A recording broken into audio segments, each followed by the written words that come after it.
Hello everyone, my name is Mikel Angelo and welcome to my channel. Today we're going to go over the Trayvax wallet. So I think I did an impressions video or an initial review video a while back. I don't exactly remember what the length of time it actually was from that last video, but someone did leave a comment asking for an update. And basically, I know I've had this wallet for at least 6 months, for sure. Uh, and there's some things I want to talk to about this wallet specifically. Now, for my privacy and because this is the internet, I will not be removing the cards out of this. I actually specifically put this card in front because you can't see any of my information unless you can magically take this chip and use this card. Well, I mean, I'm gonna find out, but as I check my bank accounts every day. But anyway, so what I want to talk about. So basically, I think I don't really remember what all I talked about in that last video. I know I was talking about the strap and the lanyard loop and the armor plate, and basically what I'm just going to talk about this time is the update. So for this strap, the strap doesn't move. It never moves. It never loosens. Uh, I mean, it does, but very little. I think just over time, it just slowly loosens up a little bit over and over time. It's really hard for me not to do this because when I'm bored and I'm waiting in line, like I sit here and I play with it, and I play with it.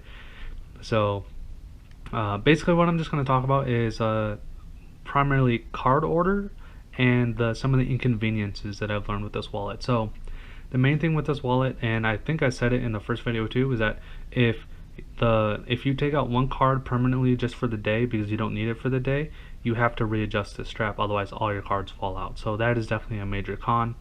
Another thing too is keep in mind that this spacer or this armor plate here is an add-on that you have to buy. It doesn't come with it, at least when you order it by itself. It doesn't come with it. I think it's an extra $2 for this armor plate.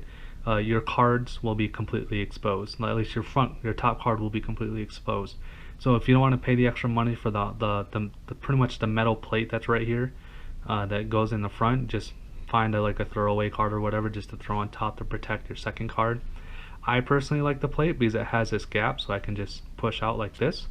Yeah, so that's pretty much it. The thing is too is that I don't remember. I was watching a review on this card and not on the card, but on the wallet, and he said that he put his ID in the front so that way he can show his ID for when he gets into bars and stuff. And I was like, oh, that's kind of cool. And like I knew it was kind of gimmicky for that, but I did try that. But then I realized what happened is that I'm still pulling my card out because my date of birth is actually like right here in the center. So you could still see like the month and the day, but you couldn't see the year. So, and even if I rotated it around the other way, you still couldn't see the month and the day. You just saw the year. Now, with that being said, that doesn't really matter all that much to me to pull it out or anything like that. But yeah, so like it was just one of those things where it was gimmicky and it was kind of true, at least for my state, which is Texas. Where the date of birth is, it doesn't show in this window. My picture shows just fine, which is great and all, but I mean, if someone's asking for my ID, like just showing them a picture of a card that's in my wallet, that's not going to work out. But so just keep in mind, if you heard that it's good for like your ID and stuff like that, that's more of a gimmick than anything for this specific wallet. Now that might work if you didn't have the armor plate and your ID was just on the top. My state ID might show. Obviously, I'm not going to test that on camera because the internet. And yeah. Now, when it comes to card order, so usually what I do is I do my most used paying card, and then my ID, and then my second most used paying card, and then another ID. So keep in mind that, in case y'all didn't know, I carry around 4 IDs, right? And they're all four of them are for different purposes. I have my driver's license, I have my license to carry, I have my Texas state ID because my driver's license is not in the state of Texas. And I haven't gotten that fixed yet. And then I have my school ID. So I carry 4 IDs. And if I really wanted to, I have also my military ID. So, and that I mainly just do that so that way I can get on the base and stuff. But anyway, so I have at some points in times, out of the 8 cards that I keep in here, 5 of them are IDs. It's kind of ridiculous. But yeah, usually I go with most paid card, right, which is usually like a credit card or my debit card, and then I go with my state ID, my Texas state ID. This right here is actually my driver's license because I don't really need it since I just use my state ID for everything. Um, and and then basically after that is my second most used card, and then after that is another ID, and then you get the point. So you can pretty much arrange this however you want, but what for the most convenient for me has always just been putting my most paid card up front. Now I don't think any of my cards are tap to pay, and so I didn't test that feature out anyway. Maybe the Target Red card is tap to pay, but again, I don't drive because I just use the Target app. Most of the time, the only time I really actually use my card to pay is when I'm sitting at a restaurant. If I'm going through a grocery line or whatever like that, I would just use the Google Pay for the most part to pay all my stuff. I just use my phone in general. But I know I'm kind of beaten off track, but I'm just trying to think of all the different things about this wallet. There's really nothing to complain about this wallet. If I remember right, this wallet's like $30 or $40.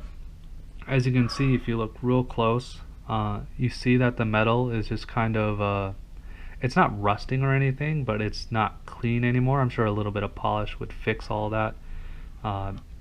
But as you can see, it doesn't really scratch or anything. It's just fine as it is. There isn't any real wear and tear. Yeah, this is kind of dirty, so if you're worried about having a dirty looking wallet, this used to be like a light gray and now it's turning into a dark gray because it's kind of filthy. I would just suggest getting a black or a dark blue or some other darker color to make it look like it's not as dirty. But yeah, that's pretty much it. Your cards, depending on your tightness, shouldn't fall out. See, mine are starting to come out a little bit, but you see how much I have to shake it to do it.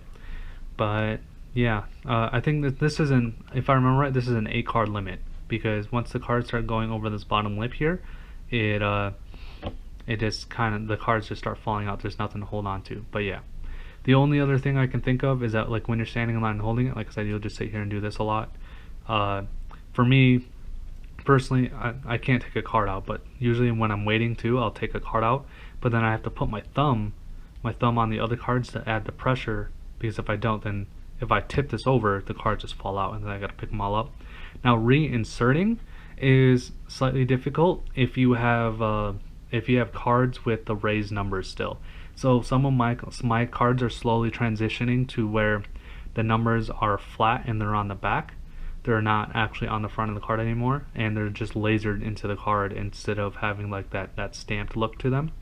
Now, if you have that, going underneath this plate right here and sliding it under again, you'll start seeing wear on the numbers, I will admit, but the numbers are covered up right here by this metal piece. So over time, those numbers are going to wear, and I wouldn't say they get shaved down, but like you can see where the numbers have been rubbing, not on the inside of the plate, but on the card itself. So keep that in mind.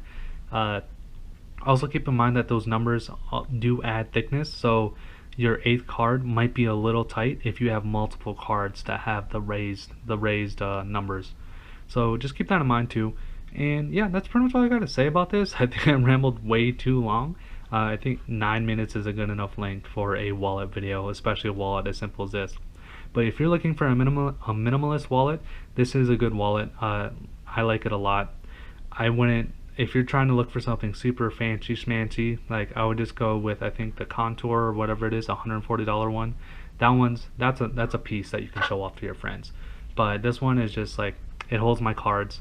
It makes me never carry cash. So all those homeless people or anyone that's asking for change, like, I can't give them cash because I don't carry cash. There is a money clip here, if you can see it.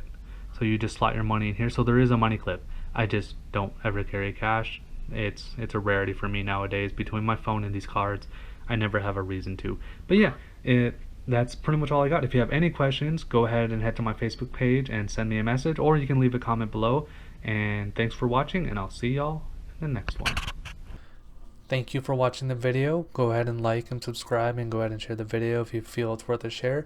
Visit me on my Facebook page, and if you have any questions, leave a comment down below, or if you would like to send me a personal message, go ahead and visit my Facebook page and send me a message there, and don't forget to like that as well. Anyway, I'll see y'all in the next one. Also, if you want to know something that might interest you, just click on that video there on the bottom left. Go on, click it. Pretty please? Yeah? Alright. See you later.